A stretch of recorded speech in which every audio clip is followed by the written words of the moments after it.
बिस्मिल्लाहिर्रहमानिर्रहीम। मैं खड़ा हूँ लिबर्टी गुजरात की साइड पे। तो जिस तरह पहले भी मैंने वीडियो में कहा था कि मेरी ये एक ऐसा प्रोजेक्ट है जिसके अंदर बहुत सी कैटेगरीज फॉल कर रही हैं। उसमें रोड्स का काम है, बिल्डिंग्स का है, वाटर सप्लाई है, सीवरेज है, इलेक्ट्रिफिकेशन है, एक्सटर्नल डेवलपमेंट है, उसके बाद लैंडस्केपिंग है। सो डिफरेंट काम है इसमें। तो लिबर्टी गुजरात की एडमिनिस्ट्रेशन से मैंने रिक्वेस्ट की थी कि मैं इसको रिकॉर्ड करूँगा फॉर कंस्ट्रक्शन अवेयरनेस। तो उनका शुक्रिया, उन्होंने इजाज़त दे दी। तो मैं जब भी कोई मेजर एक्टिविटी हो रही होती है या कभी यहाँ से गुज़र रहा हूँ तो मैं इसको विज़िट कर लेता हूँ। तो आज इसका लेआउट हो रहा था, लेआउट फाइनल था, तो उसको बेसिकली मैंने सोचा कि मैं इसको रिकॉर्ड करता हूँ ताकि जो फ्रेश ग्रेजुएट्स हैं स्पेशली उनके लिए, या जो हमारे स्टूडेंट्स ऑफ सिविल इंजीनियरिंग हैं उनके लिए ये वीडियो है कि अभी हम इस सारे का टोटल स्टेशन की मदद से जो लेआउट हुआ है उसको चेक करेंगे। इस पूरे एरिया के कोऑर्डिनेट्स वो चेक करेंगे, जो बिल्डिंग लेआउट होने जा रहा है उसके कोऑर्डिनेट्स जो मार्क हुए हैं उनको चेक करेंगे, और इसकी मदद से जो डिफरेंट डिस्टेंसेस हैं वो चेक करेंगे।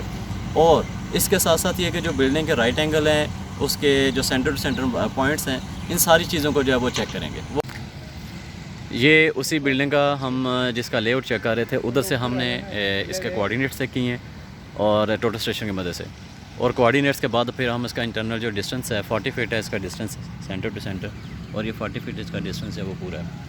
एक ये है। दूसरा ये कि हम इस तरह लॉन्गिट्यूडनली जो हमारे आ रहे हैं सेंटर टू सेंटर डिस्टेंसेस चल रहे हैं वो चेक करेंगे, और इसके साथ ये कि हमारे पास वो जो बाउंड्री वाल है उस बाउंड्री वाल से हम जो बिल्डिंग का डिस्टेंस है वो चेक करेंगे। पीछे ले जाएँ इसको। तो ये लेआउट चेक करने का तरीका है। इस लेआउट में हमारे पास ये एक पॉइंट है। किसी भी बिल्डिंग का लेआउट करने के लिए हमें एक पॉइंट चाहिए होता है। ये आ रहा है यहाँ पे 55 फुट 5 इंच तकरीबन आ रहा है, और हम ड्राइंग में देख लेते हैं इसका बिल्डिंग में तकरीबन शायद 15 फीट ही है, 15 फीट ही है, और ये 15 फीट 5 इंच पे आ रहा है। तो ये दीवार की में भी हो सकता है, अलाइनमेंट में भी फ़र्क हो सकता है। बहरहाल ये कि ये तरीक़ाकार है लेआउट करने का, लेआउट चेक करने का।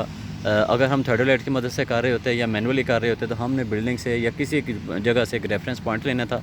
फॉर एग्ज़ाम्पल इसी बिल्डिंग का जो सामने दीवार है, इसी दीवार से हमने वो जो पहला पॉइंट है वो पैग नज़र आ रहा है वो मार्क कर लेना था, और सेकंडली उस पैग को हमने अपनी जो रोड आ रही है या जो भी हमारी बाउंड्री लाइन है, प्रॉपर्टी लाइन है, उस लाइन से हमने इसका ये डिस्टेंस है ये चेक कर लेना था।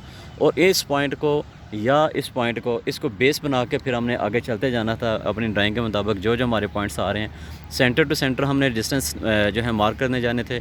इसी तरह ये कॉलम मार्क हुआ है, फुटिंग मार्क हुई है, ये फुटिंग मार्क हुई है, आगे सो ऑन। इसी तरह तीनों साइडों पे या चारों साइडों पे जो इसकी फुटिंग्स हैं मार्क हुई हैं। इसमें बेसिकली 3 कॉलम्स आ रहे हैं, 3 फुटिंग्स आ रही हैं। एक वो जिसमें उस्मान साहब खड़े हैं, एक ये है, और तीसरी फुटिंग वो है। इन तीनों के आपस में डिस्टेंस होंगे सेंटर टू सेंटर, और इसी तरह अलॉन्ग एक्स एक्सिस जो है इसके डिस्टेंसेस होंगे सेंटर टू सेंटर। ये जितनी फुटिंग्स होती हैं उसी में चलते जाते हैं। और दूसरी चीज़ ये है, इसमें एक चीज़ और होती है कि इसका जो डिस्टेंस होता है वो हम थोड़ा सा एक्सकेवेशन का जो होती है मार्जिन होता है वो हम वर्किंग स्पेस के लिए थोड़ा सा ज़्यादा रखते हैं। इसका जो डिस्टेंस है, उस्मान साहब इसका डिस्टेंस चेक करें, ये वाला। इसका जो एज़ पर ड्राइंग जो डिस्टेंस है वो है 8 फीट बाई 8 फीट की ये फुटिंग है। लेकिन जो साइड के ऊपर चेक किया है लगाने वर्किंग स्पेस के लिए, इसका जो डिस्टेंस है वो 4 फुट जो है वो ज़्यादा बढ़ाया गया।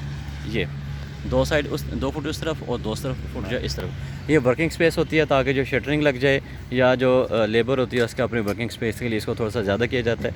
तो ये लेआउट का तरीक़ाकार होता है, और इसको चेक भी आप लोगों के सामने कर ली है कि टोटल स्टेशन की मदद से, और फिर मैनुअल चेकिंग भी इसमें इन्वॉल्व हो गई है।